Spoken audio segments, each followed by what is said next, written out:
Hello and welcome to another classic Russian folktale from old Russia. This one I'm about to tell tonight is called The Story of Brother Ivanushka and Sister Alionushka. So it begins. Once upon a time, long, long ago, there lived an old man and his wife, and they had a daughter named Alionushka and a son named Ivanushka. The old man and the old woman passed away, and Alionushka and Ivanushka were left all alone in the world. I am dying of thirst, Sister Alionushka. May I drink out of the hoof? Alionushka set off to work and took her brother with her.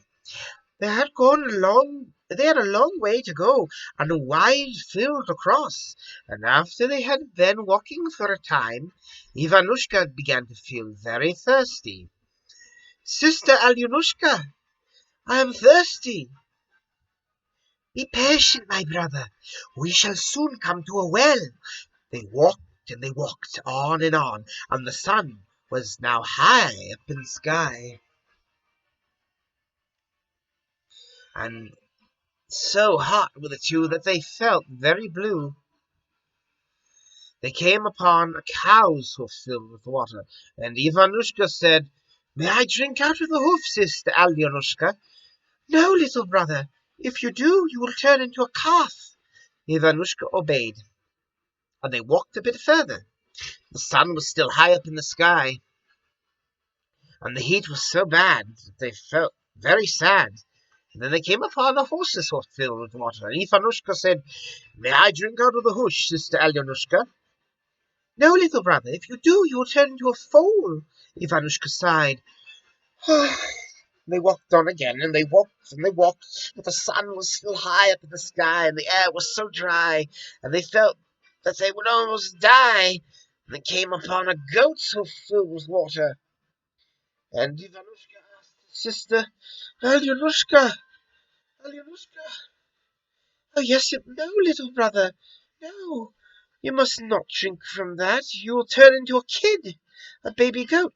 But Ivanushka did not heed his sister and drank out of the goat's hoof, and the moment he did so, he turned into a little white goat.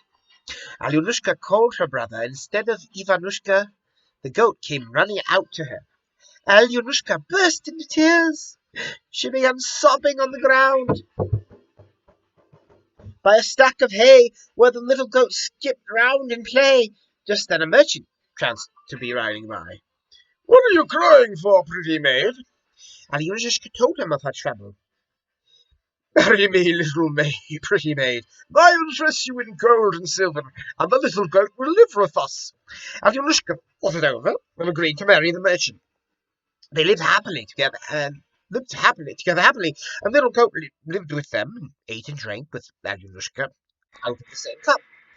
One day the merchant went away from home. All of a sudden, a witch appeared out of nowhere. She stood under Alionushka's window and begged her ever so sweetly to go and bathe in the river with her. Alionushka followed the witch to the river, and when they got there, the witch fell upon Alionushka and, tying a stone round her neck, threw her into the water, and herself took on her shape.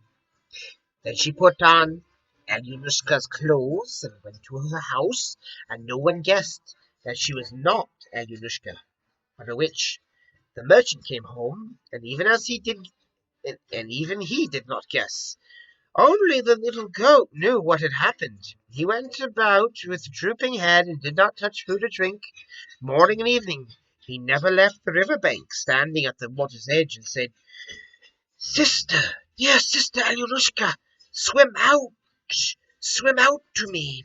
The witch learned of this, and she asked her husband to kill the little goat. The merchant was sorry for the little goat, for he had become very fond of him, but the witch kept coaxing and wheedling so that there was nothing to be done, and he gave in at last. All right, you kill him, then, he said. The witch had big fires kindled, big pots heated, big knives sharpened. The little goat found out that he was going to be killed, so he said to the merchant, "Let me go to the river before I die, meh, meh, and have a last little drink." "Go," said the merchant.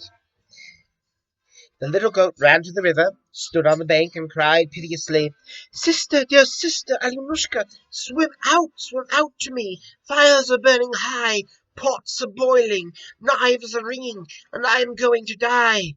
And Alionushka answered him from out the river, "Brother, dear brother Ivanushka, every stone lies on my shoulders, silken weeds entangle my legs, fellow sands press hard on my breast. Go and find the goat and bring him to me." The servant went to the river, and what did he see but the little goat running up and down the bank, calling piteously, "Sister, dear sister Alionushka, swim out to me. Fires are burning high, pots are boiling, knives are ringing, and I am going to die." And from the river someone's voice called back, "Brother, dear brother Ivanushka, a heavy stone lies on my shoulders, silken weeds entangle my legs, yellow sands press hard in my breast." The servant ran home and told his master what he had heard and seen. The merchant called some people together. They went down to the river, casted a silken net, dragged Alionushka out onto the bank. They untied the stone which was around her neck, dipped her in spring water, and dressed her in bright clothes. And Alionushka came back to life and was more beautiful than ever. The little goat was wild with joy. He turned 3 somersaults,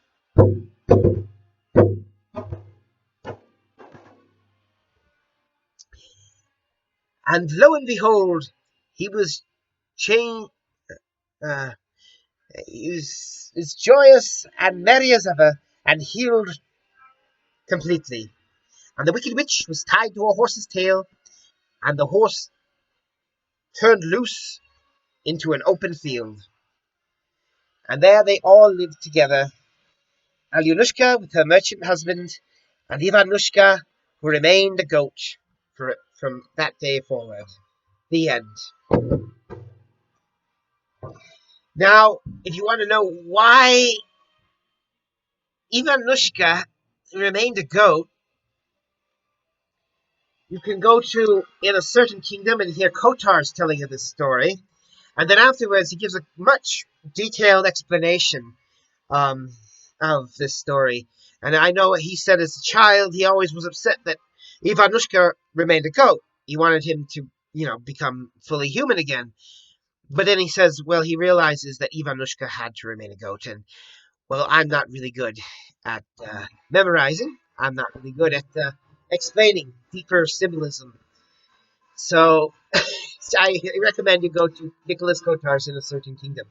Anyway, that was the Russian folktale, the story of brother Ivanushka and sister Alionushka.